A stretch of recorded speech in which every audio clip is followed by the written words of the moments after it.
ucapkan kepada Ibu PJ Ketua TPPKK beserta rombongan yang telah hadir pada hari ini untuk memberikan mungkin arahan kepada kami semua dan juga penilaian kepada Kampung Gamawan ini, yang mana Ibu Kampung Gamawan ini yaitu Damar Mulia ini tadinya ada stunting 30 Ibu ya, tapi saat ini naik turun sehingga sekarang waktu itu sempat turun jadi 25 dan sekarang naik lagi ke 30. Itu juga sebenarnya ada suspek, jadi bukan yang langsung positif untuk yang stuntingnya. Selalu saya katakan kepada Damar Mulia ini, menang kalah itu relatif, tetapi progres untuk menuju lebih baik itu harus ada. Apalagi tema kita stunting pagi ini.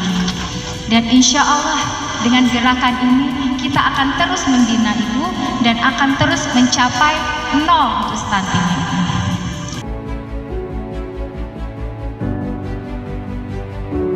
Jadi makanya tahun ini saya bilang saya nggak mau indikatornya harus berubah. Saya nggak mau yang terbaik. Kalau yang terbaik aja, yang dibina, yang dinilai, rasanya nggak kelar-kelar. Saya mau Gamawar dipilih yang angka stuntingnya paling tinggi.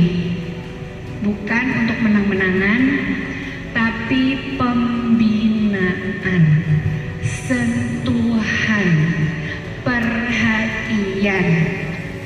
Bukti bahwa begitu kita ganti Gamawar di yang angka stuntingnya paling tinggi, dari kecamatan datang ke sini membina, dari kabupaten apalagi. Nah, dan saya mau ini terus-terusan, bukan karena hanya mau Gamawar.